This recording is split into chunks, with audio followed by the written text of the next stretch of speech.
So we're going to study the living things. And the first thing that we need to know about living things is the difference between a living thing and a non-living thing. And it looks like we already know this. We know that these animals or this plant are living things, and we know that the bicycle or the robot are non-living things. The things are not that easy. Think, for example, in the cow or the meat that is coming from a cow. Uh, it's very complicated to know why the cow is a living thing and the meat is a non-living thing. They are made of the same things, they have the same components, they're almost the same. So why the cow is a living thing and why the meat is a non-living thing? To understand this difference, we need to know that all the living things, all of them, no exception, they have two characteristics. They are going to perform the three life processes and they are going to be made of cells. If we have anything in the nature that perform the three life processes and is made of cells, we can say it's a living thing. If it's not having one of these two characteristics, we know that it's a non-living thing. So we need to know these two characteristics to be able to analyze the difference between living things and non-living things. Let's see it. First, the three life processes. This is something that we know from previous years, but we are going to review it very fast. We know that the three life processes are nutrition. Nutrition is the skill that have the living things to take energy or matter from the environment and use it to grow or develop. For example, this squirrel is eating this corn, but other living thing, for example, I don't know, a plant, is going to absorb the energy of the sun. These two things, absorb the energy of the sun or eating a corn, are different ways of nutrition. Also, another life processes is the sensitivity. Sensitivity is the skill that have the living things to perceive, to feel the environment, change in the environment, and to react to those changes. For example, this is a plant, La Mimosa pudica, that can perceive when somebody is touching it. If you touch the plant is going to feel it and is capable to react to that change, in this case bending the leaves and changing the shape of the entire plant. So this is an example. I mean, sensitivity is something that is very easy to see in animals because we can see how they run, how they jump, but we can also see it, for example, in this plant. That is very obvious that this plant can perceive the environment and make a reaction to the changes that is feeling. The third life processes that all the living things are going to have is reproduction. Reproduction is the skill that have living things to produce other living things very similar to him, but a smaller version in this case. This duck is having ducklings that are very, very similar to him, and they are going to be ducks when they grow up. So this capability to produce another living things similar to him is one of the three life processes that is going to be in all the living things. But this is not only about the three life processes. We also need that all the living things are going to be made of cells. If they are not made of cells, they are not going to be living things. The cells are the basic units of life, and we have two, and we can classify all the living things in two types depending on if they have only one cell, we are going to call them unicellular, and if they have more than one, we are going to call it multicellular. For example, a bacteria is an example of a unicellular living thing, and a human, like you or me, are examples of multicellular living things because we are made of a lot of cells, more than one for sure. These cells they have another characteristic. They are very, very, very, very, very, very, very, very small. Very small. I don't know if it's clear, but they are very, very small. They are so small that we cannot see it. We have to use a specific tool that is called microscope to see those cells. But how small are cells? It's very complicated to imagine how small is a cell. So I have made an example. This is me. Imagine that my height is 2 meters. It's not, but it's easier to make the maths, okay? So this is me, this is a goat. So imagine that I'm 2 meters tall. I'm not, I'm telling you, but imagine that because it's easier. And this goat is more or less 1. So something that is, if I'm 2 meters tall, something that is 10 times smaller than me could be, for example, a notebook. One of your notebooks is 10 times smaller than me, more or less. So it means that if I put 10 notebooks, 1, 1, 1, 1 until 10, it's going to be more or less as tall as me. More or less, of course. So you can imagine that this is 10 times smaller than me. Something 10 times smaller than a notebook could be, for example, an ant. This is an ant. Ants are 10 times smaller than a notebook. It means that I need 10 ants, 1, 1, 1, 1, to make a notebook, and I need 10 notebooks, 1, 1, 1, 1, to make a Salvador. So it means that I'm going to need 100 ants making a line to make something as tall as me. Okay, we are becoming smaller, but we need to go even further. So imagine that I have something 10 times smaller than an ant. That could be a louse. You know, a louse is this animal that is disgusting, that when you have it in your head, it's scratching, it's itching all the time. Very, very uncomfortable. So this animal is 10 times smaller, remember, than an ant. So it means that I need 10 of these making a line to make something as big, as tall as an ant. And it means that I need 100 of them to make something as tall as a notebook, for example, or 1000 to make a Salvador. Are you following me? Because this is going to become smaller, because I need something 10 times smaller than a louse. And that could be, for example, an amoeba. An amoeba is the biggest unicellular living thing. Remember, a unicellular living thing is a living thing that is made of only one cell, but this is like the giant of the unicellular living things. It's really, really big for being a unicellular living thing. Of course, it's a unicellular living thing. It's 10 times smaller than the louse, so it's microscopical. We cannot see it. An amoeba like this, only with our eyes, we are going to need a microscope, but it's going to be anyway a very, very big unicellular living thing. So we are going to need something smaller than an amoeba, and we are going to make something 100 times smaller than an amoeba to see how it's a regular cell. Those are cells from a plant. In this case, they are cells from an onion. So we cannot see it, but onions are made of millions and millions of cells like this one. So remember, the cell of an onion, this one or this one, are 100 times smaller than the amoeba. And remember that the amoeba is 10 times smaller than the louse. Remember that the amoeba is 10 times smaller than the ant. And remember that the ant is 10 times smaller than the notebook. And remember that the notebook is 10 times smaller than me. So this is how small is a cell. Very, very, very small. So these very, very, very small cells that we know that all the living things are made of, let's see how is a cell. Cells, they can have very different shapes. They can be very, very different, but they have several characteristics in common. For example, to imagine how is a cell, we are going to use an example. Imagine that a cell is like a balloon. Remember a balloon? So a cell is like a balloon. We are going to imagine that. If a cell is like a balloon, this part of the cell, the most external part of the cell, that is called membrane, could be like the balloon itself. This is the part that difference between inside and outside. It's the same here.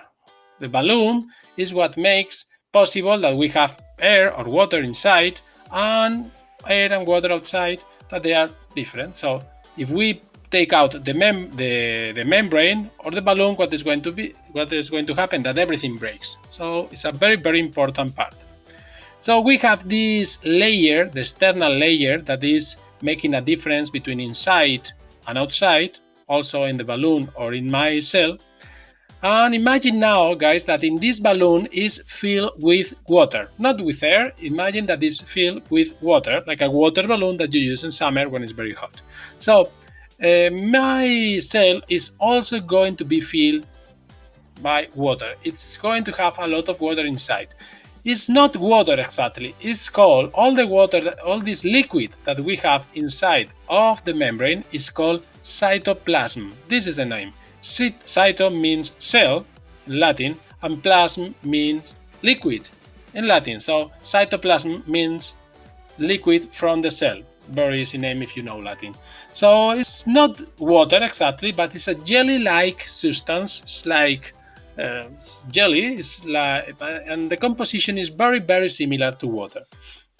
So also here in this water, remember the water balloon, we imagine that I have things floating that I put inside of the balloon. I don't know, on a stone or something that I want to have inside of that balloon for any reason. So my cell is going to have also things inside the membrane floating in this water. Those things are called organelles. The organelles are these structures here, that the cell needs to perform the three vital functions, the three life processes that we have seen before, to make nutrition, reproduction, or sensitivity. They need these organelles that they have here floating in the cytoplasm contained by the membrane. So there are an organelle that is very important, the most important of all of them, that is the nucleus. This is very special. Actually, it's more than organelle, it's the most important part of the cell. Here in the nucleus we have all the genetic information of the cell, so all the information that we need to make a new cell. So it's a very important part. This type of cell that we have here, with the nucleus, organelle, cytoplasm, the membrane, and this shape, like a rounded shape more or less, is the typical animal cell. All the cells that look like that, we are going to call them animal cell, even if we see this cell in something that is not an animal. All the animals, they are going to have animal cells, but we can find animal cells in other living things that they are not animals. For example, a lot of microorganisms, like the amoeba that we have seen before, they have animal cells. So these animal cells are very common in the nature. We can find them almost everywhere. This animal cell, they can have typically this shape, but we have also other possible shape. So imagine that I take my balloon, this balloon here, the balloon that I have before, with the membrane, with the water, with the organelles, and I put this balloon inside of a box. I know that sounds weird, but we have a lot of cells that look like that. Our cell inside of a box. Of course, we are not going to call this cover a box. This is called the cell wall. The cell wall is a natural cover that keep the cell shape. For example, this cell has the shape of a square, and this is possible because the cell wall is keeping this square shape. So these cells that have the cell wall, they are called plant cells, and here we have the same situation that we had with the animal cell. Yes, all the cells that we are going to have in the plant, they are going to be plant cells, but we can have plant cells in other living things that they are not plants. I know that sounds weird, but it's like that. So the cell wall is the most important characteristic of the plant cell, but it's not the only one. So the plant cells, they are going to have, of course, all the other components that we found in the animal cell. They have the membrane here inside. So after the cell wall, inside here, we are going to have the membrane that we had in the animal cell. We are going to have the cytoplasm, remember this jelly-like substance that is like water, and we are going to have nucleus and the other organelles floating around. But there are also another organelle, this one that is specific from plant cells. We are going to find this organelle, the chloroplast, here in plant cells, but we cannot see chloroplast in these cells, in the animal cells. So if we find a living thing with chloroplast, we know for sure that it's going to be a plant cell. So the plant cell is a very interesting organelle because it's there responsible to absorb the sun energy in the plants. So the sun energy is absorbed by the chloroplast in the plants and is going to produce the matter, the food that the plant is going to need for growing and developing. So this is the reason, the chloroplast, because plants can perform photosynthesis and they can live absorbing the energy of the sun, and animals can't because they have chloroplast that can make this function, and animals they don't have this organelle, the chloroplast, that can absorb the energy of the sun. So maybe you can think why we have this cell with the cell wall in plants and we don't have this cell wall in animals. So the most important reason, the most important function, of the cell wall is that we can put this cell one beside the other. I can put one box, another here, another here, another here, and they are going to keep their structure. Remember that plants, imagine a tree for example, they don't have bones, they don't have muscles, so they use this rigid structure provided by the cell wall to keep their shape. And this is necessary in plants, is probably not that necessary in animal cells, or at least they have found other ways to keep their structures. We are going to talk about the organization of the living thing. And if you remember, we can classify living things in unicellular and multicellular living things. Let's focus for now in multicellular living things like this mouse. Multicellular living things, they are made of cells, and this mouse or any multicellular living thing are going to have a lot of different type of cells. So we have specific cells for specific functions. For example, in an animal we can find stem cells, intestinal cells, blood cells, muscle cells, liver cells, or nerve cells with very different shapes and structures because they have very different functions. So different functions, different shapes to perform that functions. These cells, they are usually not alone in a multicellular living thing. They organize, they work together, forming a tissue. A tissue is a group of cells that have the same function and work together. For example, we have the connective tissue, or the epithelial tissue, or the muscle tissue, or the nervous tissue. Remember, we have the muscle here, a muscle cell here, and they organize making a muscle tissue that work together. Or the nerve cells that we had here, they make nervous tissue.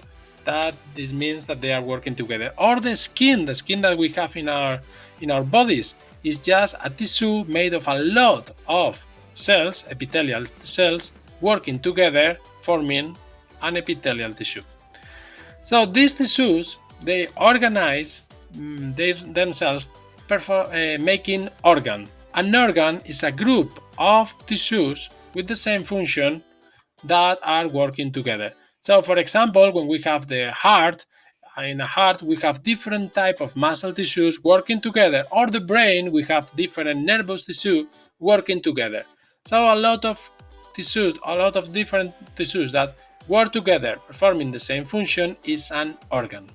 And a group of organs that work together is going to be finally an organism. An organism is made of cells that organize in tissues that they organize in organs, making the organism. I don't know if you can see here this cycle that we are analyzing. And this is everything for now. Thank you.